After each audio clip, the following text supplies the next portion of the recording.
Sveiki, draugi! Šeit Olijs no History Profiles, un šodienas video mēs ieskatīsimies Madame de Montespan dzīvē, kura bija karaļa Luija 14. galma mīļākā un kuru daži sauca par īsto Francijas karalieni.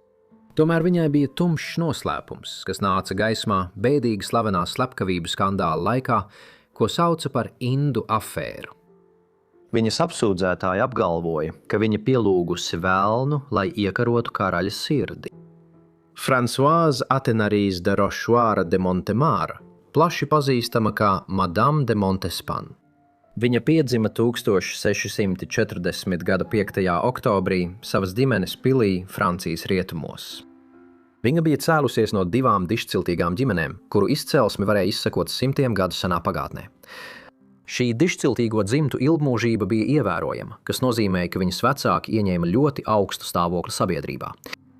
Viņas tēvs bija Gabriels de Rochechouart, Montemāras hercogs, Donē Šarents princis. Un viņas māte bija Diana de Grandson, galmadāma Austrijas Annai, Francijas karalienei konsortei. Bērnībā viņas vecāki bija aizņemti galmā, tāpēc viņai nācās uzturēties ģimenes muižā, kuru viņa mācīja privātskolotāji. Dažkārt viņa pavadīja māti uz galmu Luvrā, taču tas beidzās, kad viņai bija 12 gadi, jo viņa nosūtīja uz klosteru skolu. Viņa šeit palika nākamos 5 gadus. Šajā laikā viņa iemācījās lasīt un rakstīt pietiekami labā līmenī, kā arī apguva nedaudz matemātikas. Tomēr pāri visam viņai mācīja reliģiju un uzvedības normas.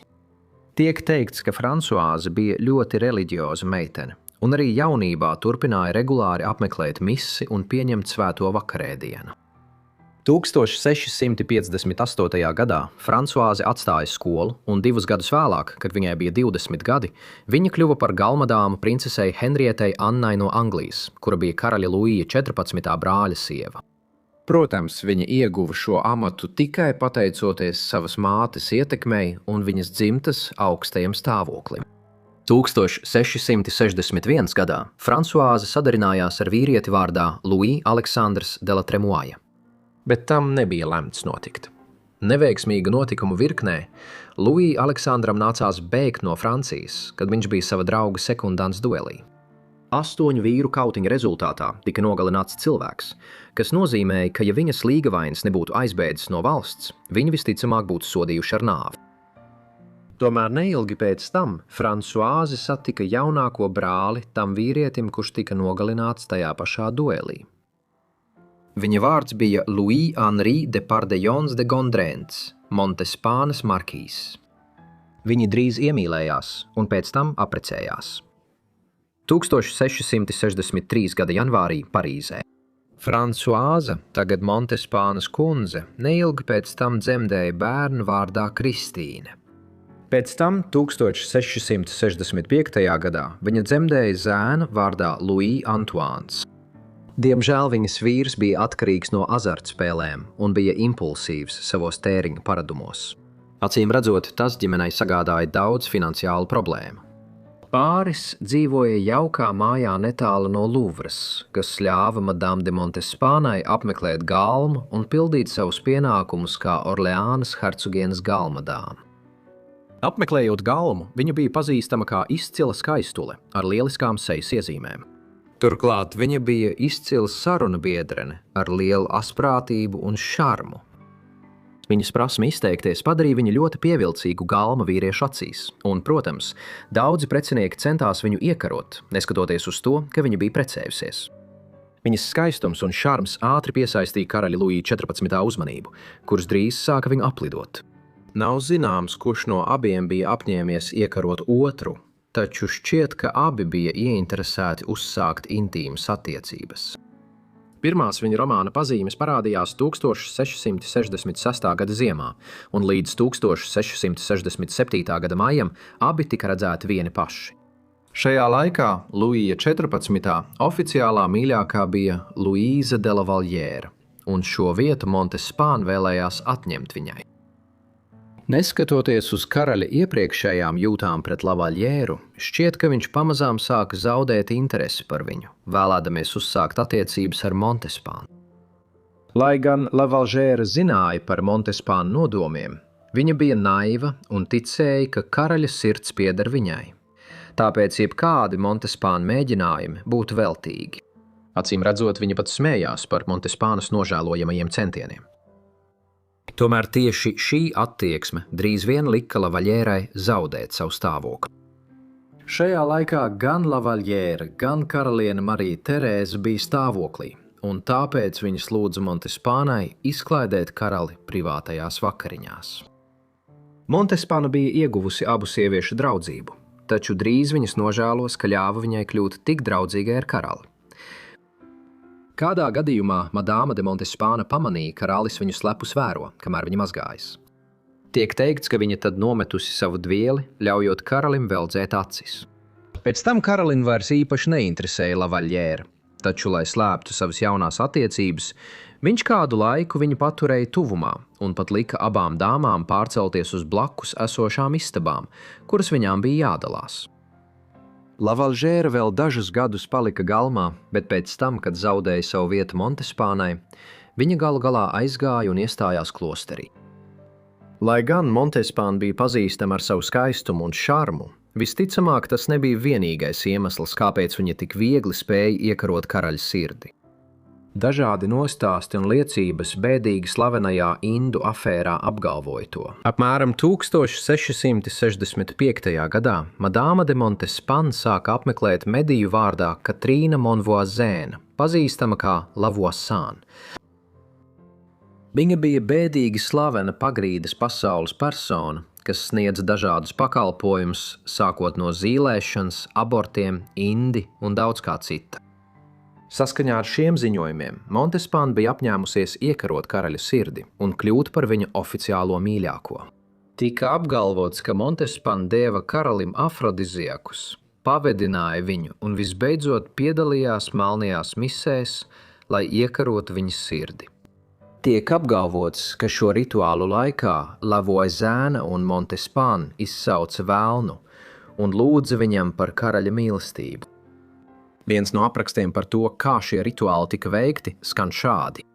Uz altāra tika izklāts garš melns samta gabals, un uz tā karaļa mīļākā pilnīgi kaila apgūlās. Tika aizdegtas 6 melnas sveces. Ceremonijas vadītājs uzvilka ornātu, kas bija izšūts ar noslēpumainiem sudraba rakstiem. Zelta patēna un biķeris tika novietoti uz dzīva altāra kailā vēdera. Viss bija kluss, izņemot zemo, monotonu, zaimojošās liturģijas murmināšanu. Palīgs klusi piegāja tuvāk, nesot rokās zīdaini. Bērnu turēja virs altāra, ass grieziens pāri kaklam, apslāpēts kliedziens, un siltas asins lāses pilēja biķerī un straumēm lija pār balto tēlu zem tā.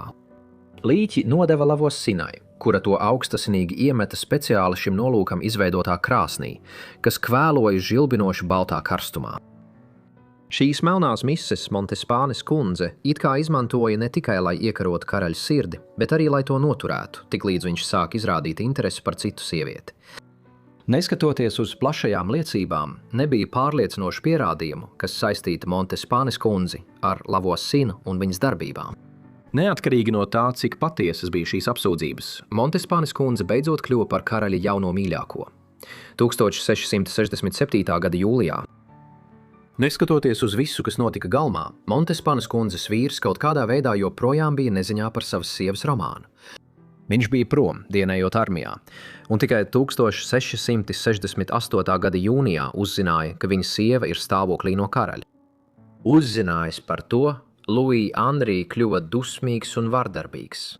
Vienā no gadījumiem viņš lika nokrāsot savu karieti melnā krāsā, sakot, ka sēro par savas sievas pazušanu. Pēc īsa ieslodzījuma Luīs 14. viņu izsūtīja uz Francijas dienvidrietumiem. Nākamajā gadā viņam tika atļauts atgriezties armijā, taču pēc tam, kad viņš nolaupīja meiteni un kopā ar saviem vīriem uzbruka pilsētniekiem, viņam nācās bēgt uz Spāniju. Tikai 1674. gadā Montespānas kundze un viņas vīrs tika oficiāli šķirti. 1669. gadā Montespānas kundze dzemdēja savu pirmo bērnu ar karali. Laika gaitā viņiem kopā piedzima vēl 6 bērni. 1673. gadā pāra 3 dzīvie bērni tika leģitimizēti ar Luija 14. rīkojumu, un viņiem tika piešķirts karaliskais uzvārds de Bourbons. Montespāna bija aizņemta galmā, un viņai bija maz laika rūpēties par savu bērnu vajadzībām. Tādēļ viņa lielāko daļu bērnības pavadīja kopā ar savu guvernanti, Madāmu Skaronu, kura bija arī tuva Montespānas draudzene. Tā kā Montespāna bija pārkāpusi laulību ar karali, Romas katoļu baznīca sāka uzskatīt viņu par ienaidnieci. Vienā gadījumā, 1675. gadā, Montespāna lūdza priesterim uzlikt viņai gandarījumu, lai varētu pieņemt lieldienu svēto komuniju. Tomēr šis priesteris, zinot par viņas skandalozo, netiklo reputāciju, atteicās viņai dot grēku piedošanu, sakot: vai tā ir tā kundze, kas apkauno visu Franciju? Ejiet un atsakieties no savas šausmīgās dzīves. Un tad nāciet un metieties pie Jēzus Kristus kalpu kājām. Līdz šim brīdim dažs labs bija saucis Madame de Montespan par īsto Francijas karalieni, pateicoties viņas ietekmei galmā, kā arī ilgstošajām romantiskajām attiecībām ar Luiju 14. Tomēr viņas tā sauktā valdīšana piedzīvoja postošu galu 1677. gadā, kad viņu saistīja ar lielāko 10-gades skandālu – indēšanas afēru. Pēc plašas izmeklēšanas Lavoisin tika beidzot notverta un nopratināta. Iespējams, viņa tika arī spīdzināta, taču ir skaidrs, ka viņa turēja pastāvīgā reibumā, lai viņa turpinātu runāt. Viņa galu galā nosauca savu ievērojamāko klienti – Madame de Montespan. Lavoisin apgalvoja, ka Montespan ir iegādājusies afrodiziakus un kopā ar viņu veikusi melnās mises, lai iegūtu un saglabātu karaļa labvēlību pār citām mīļākajām. Lai gan nebija nekādu pierādījumu, izņemot viņas atzīšanos, tas ievērojami negatīvi ietekmēja viņas reputāciju. Turklāt daudzi uzskatīja, ka Madāma de Montespan ir sazvērējusies arī nogalināt karali. Bija zināms, ka viņas attiecības ar Luiju 14. vairs nebija tik stipras kā agrāk. Karalis bija izrādījis interesi par Fontāžas hercogieni. Daži uzskatīja, ka Montespāna bija gatava saindēt karali, ja Mademoiselle Fontāža viņu aizvietotu. Tomēr Mademoiselle Fontāža nomira 1681. gadā, pirms attiecības ar karali varēja uzplaukt. Protams, ņemot vērā situāciju, daži uzskatīja, ka viņas nāvē vainojama Montespāna, tomēr visticamāk viņa nomira dabisku iemeslu dēļ. Iespējams, ka papildus aizdomas par Madame de Montespānu radās viņas kalpones dēļ, kura bieži tika pieminēta saistībā ar Lavoisin. Policijas ģenerālleitnants Gabriels Nikolā de la Reins, kurš bija atbildīgs par skandāla izmeklēšanu, pamanīja daudz pretrunu liecībās par Montespānas it kā sazvērestību saindēt karalu. Tāpēc, visticamāk, viņa bija nevainīga šajās apsūdzībās.